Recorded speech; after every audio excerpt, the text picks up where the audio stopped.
I think that especially in tech, nowadays you can't start a business slow anymore, because if you start a business slow, somebody else will see the idea, if the idea is good at least, and we'll just replicate it somewhere else with more money, being faster than you, and then eventually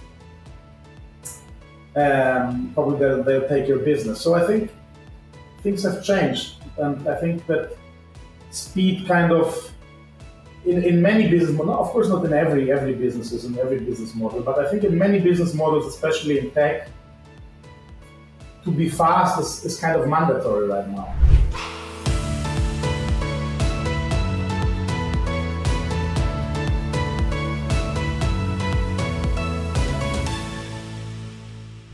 Welcome everyone to another Europreneur Podcast. I am your host, Nir Zavao. As always, I have the pleasure, the honor, the huge way of wasting my free time by learning, investing my time and meeting other entrepreneurs from EO Europe. And as you all know, the Entrepreneurs Organization of 17,000 people. And this podcast is mainly for EO members for the European region. And today, I think this episode is about breaking a chapter record, I think. Yes, so today we're going to break a chapter record. I think you will be the fourth member from EO Greece that's on my podcast. Philip, how are you? I'm fine. Thank you very much for having me. It's my pleasure, my friend. So we always ask people to start with a short elevator pitch, and I tell them take it wherever you want to go, and we'll start diving from there. So are you ready? So my name is Philipp. I'm half Greek, half German. I was born in Germany, and I moved to Greece when I was 25 to start my first company, which was in the online travel space. I'm still in the online travel space, but slightly different now. So I started with flights with my first company, and we had a roller coaster ride for, I think, 12 years, which ended in a bankruptcy in 2018. And I started a new company, again, in online travel, but this time we're only selling ferry tickets. The company is called Ferryscanner. And yeah, it's going very well. I'm married, and I have one child, one daughter. She's 2 years old, and I'm waiting for a second one. Or we're expecting a second one, which will be born in May. Wow. Wait, so here's my question. You moved from Germany to Greece to start a business. Why? What was your background that made you move? A good question. I think most of the Greeks, they always think I'm crazy. They always think, why? You were in Germany and you moved to Greece to do business. Usually we do it the other way around. Yeah, they hope to get to Germany. So, I mean, when I started, I moved to Greece in 2005 for two reasons. The first reason was that during the Olympic Games in 2004, which were in Greece, I had this idea to actually sell ferry tickets online, because we couldn't find ferry tickets to the island. So actually, even my first company started with ferries, but the problem was then that I changed it later to flights, or very quickly. So anyway, so we had the idea to sell ferry tickets online because we couldn't find ferry tickets because it was very busy 2004 Olympic Games. And the second reason was, which is kind of always the case, I guess, during the summer of 2004, I also met a girl, a Greek girl. So I moved for two reasons: for the girl and to start the business. With the girl, it didn't work out in the end, but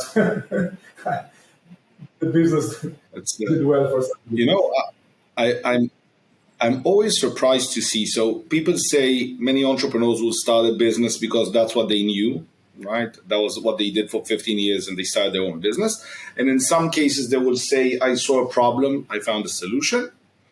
And then I think many of them do it for love. I moved, I wanted to stay, I needed to figure it out. I started a business. So you decide at 25, you leave. I'm asking because I've never left. Like I've traveled extensively, but I never lived somewhere. At 25, you move to Greece. You don't No, I speak the didn't, because language. I'm half Greek, right? So I'm half Greek, so Oh, I was speaking the language, and I was always coming to Greece during summers and things like that with my parents. So yeah, and I had lived also in Greece for a couple of years when I was 17, 18, and I finished the German school of Athens. Then I moved back to Germany. so you know the concept, you know the culture. Those things are easier for you, I assume, in those days. Yeah. I mean, I knew the culture, yes, but I think back in when I was 25, I was definitely much more German than Greek. Most of my friends were German, but not most. All of my Mm. friends I didn't have any Greek friends in Germany. So that was definitely difficult, but I kind of liked it. And how is it to start a business as a someone who moves? Okay, you speak the language, but then how do you start how do you sell tickets online in No, you're right. Greece? I mean, it was quite difficult in the beginning because I also didn't have a network in Greece. You know, it wasn't like in Germany where I had my friends, my network, etc. So I didn't really have anybody in Greece. And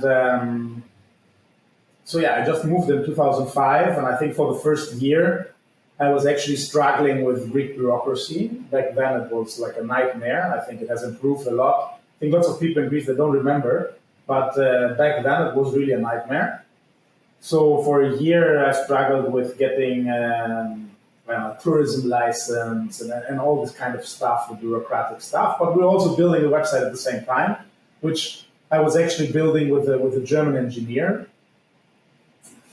And yeah, I think when we launched in 2006, I think the website, and also there's also something many people they don't remember, but in 2006, I still remember that I could see in Google Analytics that I think, I don't remember the percentage exactly, but way more than 50% of our customers, they were actually visiting our website with 56K modems. There was no DSL then, etc. There was still this.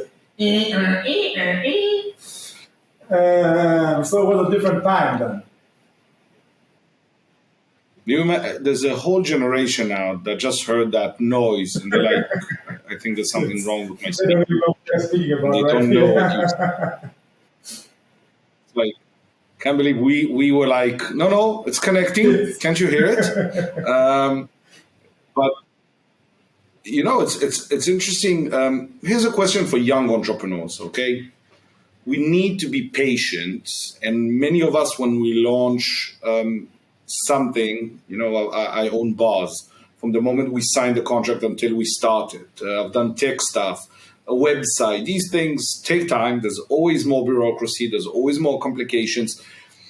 What helped you through that time? Is there like after 3 or 4 months, you're working on the website, you're trying to get the licenses, and you say, maybe I should go home? You're right. I mean, it was. I think very often I thought so maybe I should do something else because it was. I remember every time I was going somewhere, even to a bank or any kind of government institution, I was always carrying this big folder with all the company documents, just in case they ask for something, so I don't have to say, okay, I'll come back tomorrow. But I always had everything with me.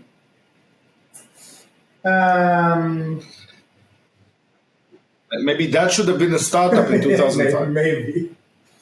So yeah, I mean, there were many things were different. I mean, luckily I was also very naive back then, and I say luckily because I think if I would have known how difficult and how hard it would be, I would have never done it. So I was very naive, and I mean, we obviously totally underestimated also the money we would need to set all this up, etc.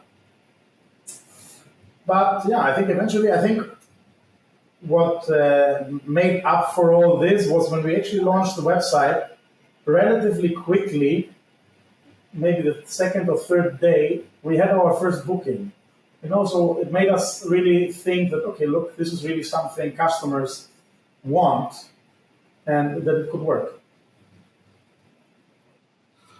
So here's what I'm hearing.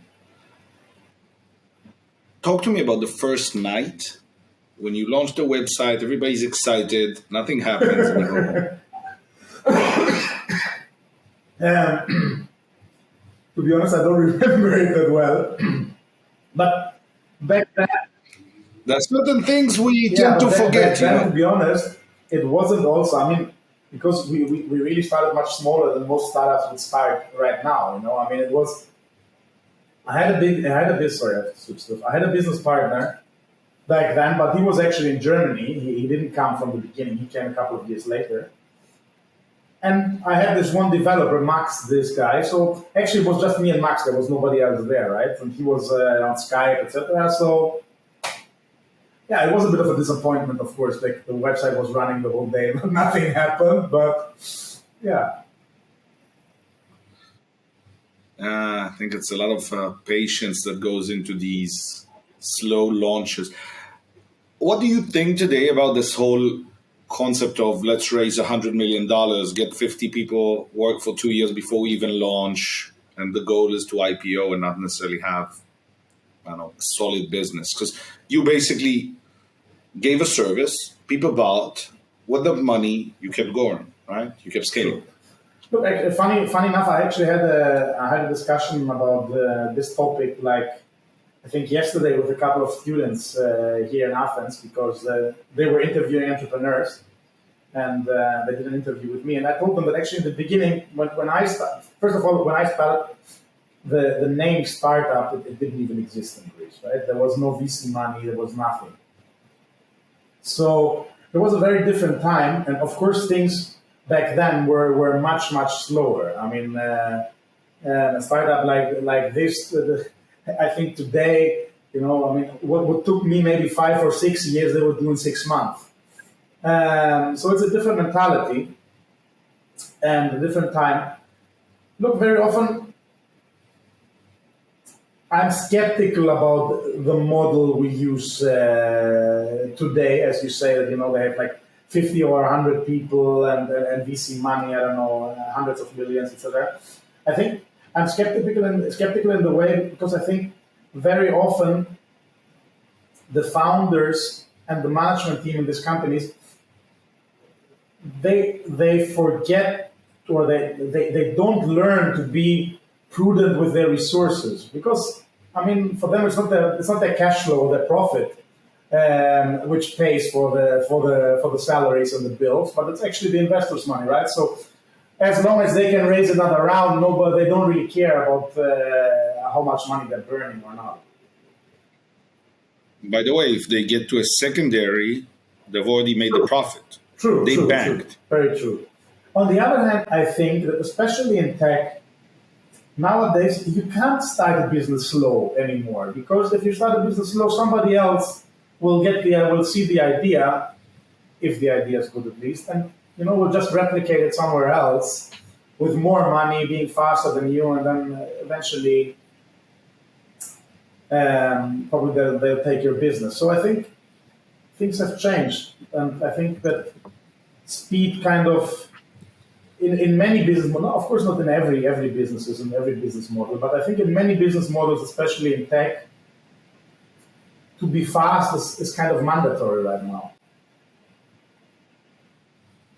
Do you think if you would go back now today to start another e-commerce business, would that be easier if you raised money? Do you think the market would be harder? Like, was it easier to do it that way then than it is today? Look, I think today it would be easier. I don't think it was easier then. Yes. Really? Interesting. I think that back then, at least maybe in Germany it would have been different, but back then in Greece it was really, really hard. Because there was absolutely no money. There was also people that they didn't want. It wasn't like a career they were aspiring to have to work for a startup. Like it was like in Greece, especially in 2005, which was before the crisis. I think young people, they wanted to work somewhere in the public sector for the government, to have a safe job and get good money and don't have to work too hard, let's say. or they wanted to work maybe for one of the big banks or something like that, to work for like a startup or a tech startup. It wasn't like something people were aspiring to do. So generally, I think what's happening now, I think it's definitely easier. I mean, for me, it was much easier because I started for a second time, right? In 2018, after the bankruptcy, I had the chance to do it all again, and this time stay with ferry tickets. But you started the business in 2006. Yes. So I thought then 2006. That business went bankrupt in 2018. We went bankrupt in 2018. It's a pretty impressive run, though. Which was very hard because we had 300 employees. I did the town hall with and then eventually fire everybody, etc. So it was very, very hard and very difficult experience. But the problem was also that even though I had the business for 12 years, it wasn't like I had a financial cushion on the side and I could just lay back for the last, let's say, 2 years and think about what I would do. And therefore, I had to work, right? I had to get something to get money quickly again to pay for the bills, for the rent, etc. So, I looked, or I did something, let's say, which I did the one thing I started with. So I started a new company focused only on ferry tickets.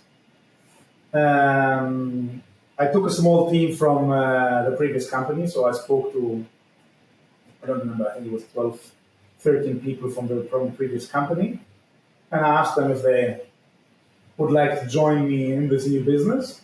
And we started almost immediately. It says quite a lot about you that people, after being fired from a company that does something similar, say, yes, we'll follow you again. I think that says a lot about you, no? Look, I think people, they understood. Of course, they knew. Of course, I made mistakes, and of course, they knew that. But they still trusted me, and they knew that, it wasn't something, it wasn't like, I don't know. I mean, we didn't do it on purpose, of course. If I could have saved the other company, I would have tried to save it, and we really tried. So, they trusted me, and I think the amazing thing for me, of course, was that I had 300 people, and I could kind of choose the 12 best, right? So this was, of course, a luxury which you don't have often in life. And also, all these people, they knew what they were doing. They were on online travel, they knew the business, so they knew very well. Was it a slow? Was it a slow bankruptcy, where you kind of like you see the iceberg coming? No, it was slow. You didn't have a slow bankruptcy. It had to do with the Greek economic situation, the capital controls. Actually, we did an acquisition of our major competitor in the beginning of 2015, but we took a big risk with this acquisition because because we didn't have the money for the acquisition in essence. So most of the money was still owed and had to be repaid. And the whole plan was that, and we had actually spoken to investors before that once we buy the business, we do the integration, we show the synergies, which we knew were there between the two businesses, and then we would actually refinance the deal.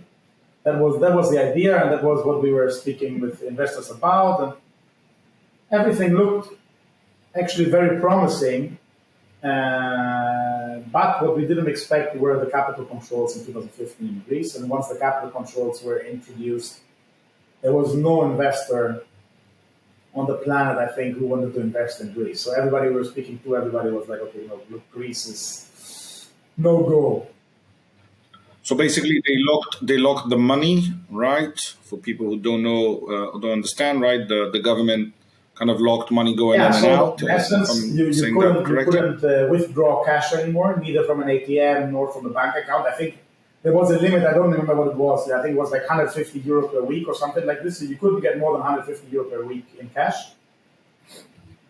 And the problem was that you couldn't do any foreign transfers anymore because the government tried to protect the liquidity of the banking system, which means you couldn't withdraw money from the bank. So you couldn't pay foreign suppliers, etc. So it was a huge operational nightmare, of course, for all businesses as well.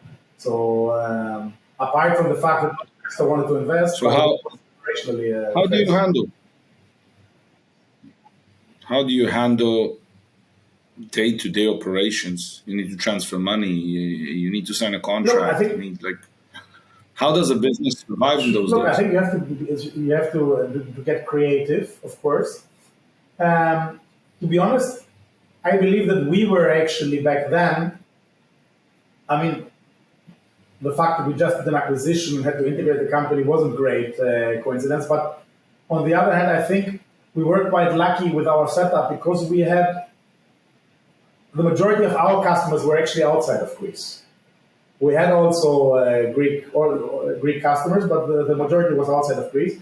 And the good thing was that we also had an acquirer, which we used to charge the customer's credit card, which was a foreign company. It was a Dutch payment provider, which means that all the money from the foreign cards, from the foreign customers, it was actually going to foreign bank accounts. So we were able to pay all our foreign suppliers.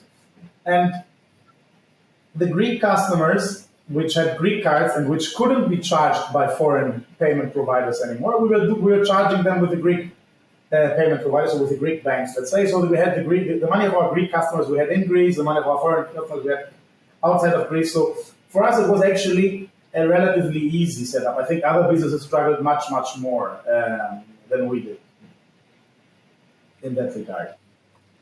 Can I ask you for one or two learnings from that acquisition done with no actual money or assets, or the big liability that you took on?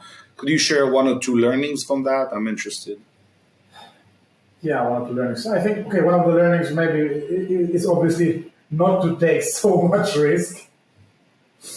I mean, I was definitely very aggressive, I think, back then, and very risk-taking. I think nowadays I would have done things differently, maybe. So maybe try to bring in an investor before the acquisition, even though it would have been a lower valuation, maybe. I think this was one part. And the other part, I think the other learning was because we also knew that after the acquisition, we would have to lay off people to get the synergies, etc. Yeah. So I think the other learning for me is not to underestimate the cultural impact of an acquisition and let's say the things you have to do afterwards. It's interesting. So basically what you're saying is you need to find a way to kind of like risk manage and know what's too much, or you're trying to eat a bigger fish than you can fry. Is that the same? I think. And secondly, there is a culture shock, right? When you connect to companies. And as much as people say, that'd be easy. By the way, sometimes it happens with two teams internally, right? Not just in companies. Did you guys go through like a rebrand? You found a way to connect them all to one goal, or that didn't survive and that was part of the... Generally, it was an acquisition which was very complementary. That was the great thing about it. So they were our major competitor, but they were very, very big. They were the leader in the Greek domestic market. So their brand was air tickets, and they were the leader in the Greek domestic market, whereas we were much stronger abroad in other European countries. So it was very complementary from that point of view. But culturally, for sure, it was very difficult because, and I think we definitely underestimated that the other company, they had a very different corporate culture than we had. We were very international because, for example, even though I live in Greece for so many years and I speak fluent Greek and I can read Greek, but I can't write Greek. So for us in the company, communication, and also we had always a lot of foreigners, etc. So all communication was in English. All emails were in English, and I don't know, chat, etc. Everything was in English. And the other And company they was did exactly everything the in opposite. Greek. The founder, he didn't speak English. He spoke only Greek. So they were very, very Greek. So, but yeah, there were many things, I think. He was the founder was, I think, had a much smaller management team. A lot more of the decisions were actually taken by him. It was a different kind of organization. Very interesting. Wait, so you close shop, and then you find these 12 people to join, and you're excited, or this is what you know how to do, or what makes you go again? And are you go again with a bit more of an armor, a bit more fear, or you say, let's do this? No, that's a very good question, actually. And actually, I think in the beginning I wasn't excited at all. It was more what you said. That's what I know. I know how to do this. I know how to earn money with this. But it didn't excite me very much. And I, to be honest, also for the first 12 months, I was involved very little with many things because the problem was also the bankruptcy. A company which existed for 12 years and with 300 employees, etc. So this bankruptcy, of course, it had a lot of legal issues and procedural issues. And the crazy thing was also that after the bankruptcy, for some reason, we had separate tax audits. And suddenly we had a finance and accounting department, I think, with 30 people, and suddenly there were only 1 or 2 people left, which were helping with closing the company and things down. And me, there was no CFO, and I had to manage all this and find all the documents. And it was a nightmare. So I wasn't really involved in the new business. But luckily, I had these 12 people, and because they knew what they were doing, let's say day-to-day, etc. It was going well, but yeah, I wasn't excited that much about it. I think I became much more excited, I don't know, like maybe 1 or 2 years later, because the problem was also that 19 went well, and I started to get excited, but then we had COVID in 2020, so it was like directly the next hit. But yeah, slowly I saw the whole opportunity, and I got more and more excited. And then you start scaling that, but basically now it's only domestic, right? Right. So in the beginning it was only domestic, which actually during capital controls it helped us because we only had Greek customers, and the Greeks. Capital controls. During COVID lockdowns, I wanted to say yes. Cool. Because we had only Greek customers, and the Greeks during the summer, the lockdown was lifted, and the Greeks they still wanted to go to the island. So we didn't grow, of course, but it didn't have such a big impact. And also we came from a very low start. 2019 was our first year, so we kind of managed to keep the numbers at the level of 2019, which was great for a year where everybody else and travel, had, 90% decrease. So would you say the Greek market is enough? No, we started then after COVID, so after 21 was a great year as well. We started to expand the business, so not only from a customer point of view, but of course also let's say foreigners who want to come to Greece. But we also started to integrate a lot of ferry companies in other regions and other countries to sell ferry tickets for these companies as well. And I think that's where I also got more and more excited because I saw the opportunity, and we saw the customers that they really want our product, and that they were adopting it well. So, yeah.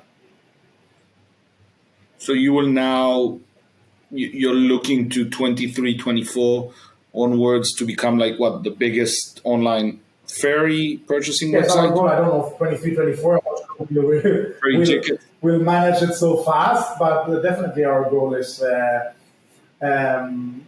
become the largest website for ferry tickets globally. And yeah, because we are a team, we know online travel very well. We've been in a highly competitive environment with flights, and ferries is far less competitive, with much better margins than we had in flights. And I think this is our advantage, our competitive advantage also compared to our competitors, because we're used to work low margin, we're used to really tough competition, and we're now in a market but the competition is not that fierce. I think maybe we're globally, maybe, I don't know, 5, 6 players who really aspire to do this globally and trying to become the leaders. I love it. I'm as you're speaking, and all I'm hearing is this happened. It is what it is. I found a new way to get back into the game. I started to do it a certain way, but I'm still aiming to where I was, just better margin. I will be, and it makes me think about stuff we are doing in my agency now, looking ahead. And I'm talking to you, and I feel like I want to get back to my discount work, which is interesting. Thank you for that. I appreciate that. But would you say that today a small, the Greek market is strong enough after everything that's been through? It's getting better, right? I mean, the Greek economy is recovering as well. Also, I think from a tourism perspective, Greece is a very popular destination internationally the last couple of years. So, yeah. It's I find it very fascinating in general. I think Greek entrepreneurs in the last, correct me if I'm wrong, 15 years, have had to endure more issues and more problems than other entrepreneurs in Europe with the collapse and other stuff. What makes you kind of like push through when suddenly the banks can't give you money? When like you come back to the office and say, okay, we have a problem. What advice could you give us when we need to handle uncertainty, which is becoming a big thing in Europe now? I'm not sure I can give specific advice, but to be honest, I think that most entrepreneurs are optimists, right? Because if they wouldn't be optimists, they wouldn't do what they do in the first place. Because what entrepreneurs do is difficult by default, it's uncertain by default, it has risks by default. So if you wouldn't believe in it, and if you don't believe in the good outcome or in the positive outcome, you wouldn't do it in the first place. So if we take that assumption that, okay, entrepreneurs are optimists by default, then, you just have to continue, kind of. I mean, very often I think you don't have the chance as well. I mean, what's the other choice? To lay off everybody, of course, and go out of business. So you're just forced to continue very often, even though things are very difficult. And the biggest problem is that even if you don't believe that you can do it or you can make it, you still have to pretend that you do, because you have to show to your employees that we're going to get through this somehow. But definitely I agree with you that in Greece, I think entrepreneurs have seen a lot of hardship and a lot of obstacles the last years. And I think it has made them more agile and more creative somehow, to deal with these problems. At least the ones who survived, because of course many entrepreneurs also didn't survive the crisis. No. I'm also noticing from meeting them, I've probably met most of the Greek chapter over the years. Some of them I've met 3 or 4 times in the same year. So most of them are called Costa or George. So Philip is not a very common name, Greek chapter. And what I'm also learning is it makes them enjoy life a bit more. Like, it is what it is. Life might be tough. We'll solve it tomorrow and let's have fun. And I think it affected me a lot over the years when we would meet during strategy summits and meetings, and the discussion became for me that I think a positive mindset is also when you're down, like you finish work and you understand we'll get back to it tomorrow. Let's relax, let's have fun, let's have a drink. Tomorrow we'll get back to it. And I think that's some, what you might call in English, tenacity, right? They'll keep going. And that's very interesting to me. I think it is very similar with the Israeli kind of like mindset of play hard, party hard. So I think there's a lot of resemblance in that aspect between the way we do business. I agree. I think, but also, of course, crisis, it makes you value certain things more. So for me, definitely it was the case. After the bankruptcy, I saw a lot of things different, maybe more opportunistic as well, more prudent also in the business, let's say. But also, and take more time. Funny enough, I think I was working much, much more before in the previous business. And now I'm also taking more time, with my family and things like that. So I think you need to have a balance, because I also saw that, something I worked for 12 years, we became one of the largest OTAs and flights in Europe. We were 300 people. But then from one second to another, it was all gone, right? So you're like, okay, I don't know. I mean, maybe there are other important things as well to enjoy. No, most definitely. Oh, yeah. There are a lot of things that you want to balance in life, right? And there's also accomplishing certain dreams, which I think are very important. Would you say you're more operational because you've ran a business for 12 years and now you started another one? Or you would say more of the, let me set it up and then I'm not interested? Because it feels like you're very hands-on. Look, I think it depends. I think this is something which, to be honest, sometimes I'm also not criticizing, but I'm laughing a little bit about an EO. Because in EO, there's always this mantra, you have to be on the business, not in the business. But I don't believe that's true. I believe that there's the right time for both hats, right? So when I started the company again in 2018 with the 12 people, even though I told you I wasn't, so involved from the beginning because I had all the other stuff. But on the other hand, of course, I was very involved with a lot of stuff there because I didn't have the luxury to have a management team like I had in the previous company in Tripstar.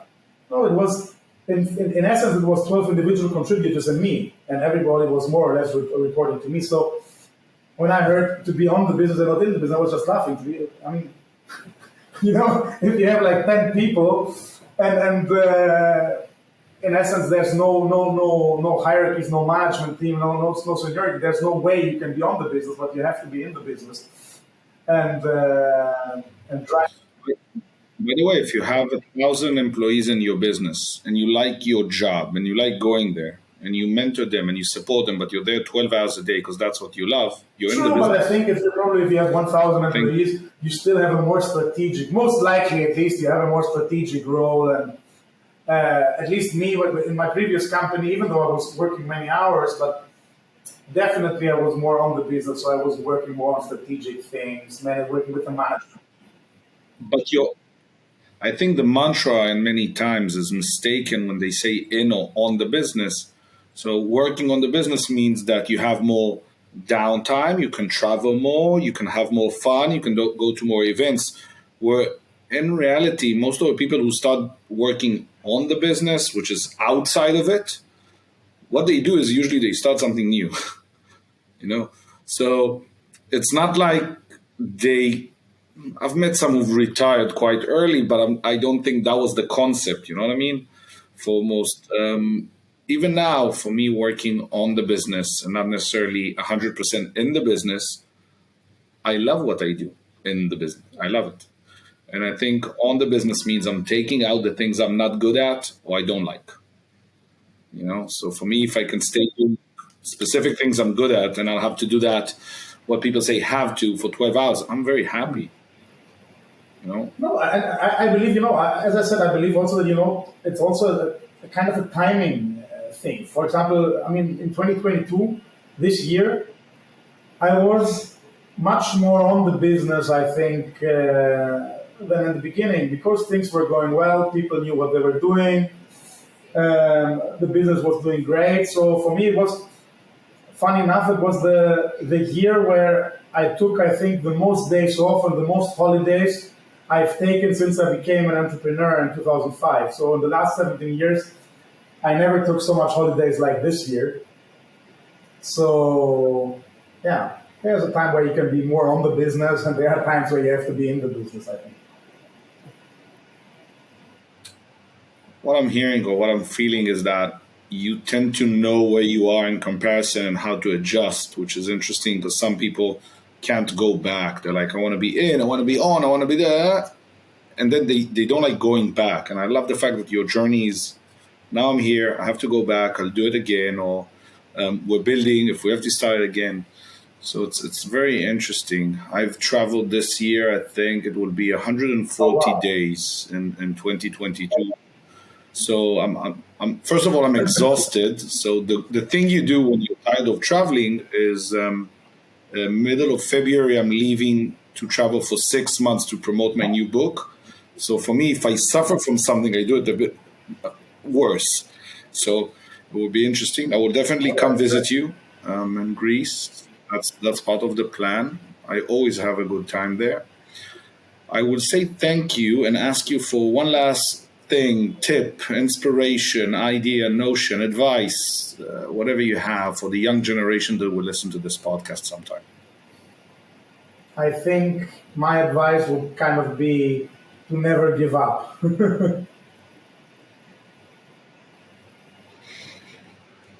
Stay relentless, my friends. Philipp, I want to say a huge thank you. I'm so happy that in the middle of my editing 18 hours a day, I took the time to do this with you, and it's been inspiring and really fun. So thank you for having this. me. It was very, very nice speaking to you.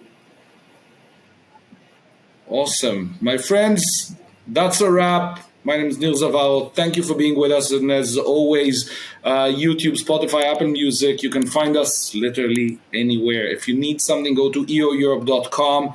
There's articles and ideas and news, all the podcasts, of course, and some other videos. We're working on something amazing for you for 2023. This episode is done. Thank you.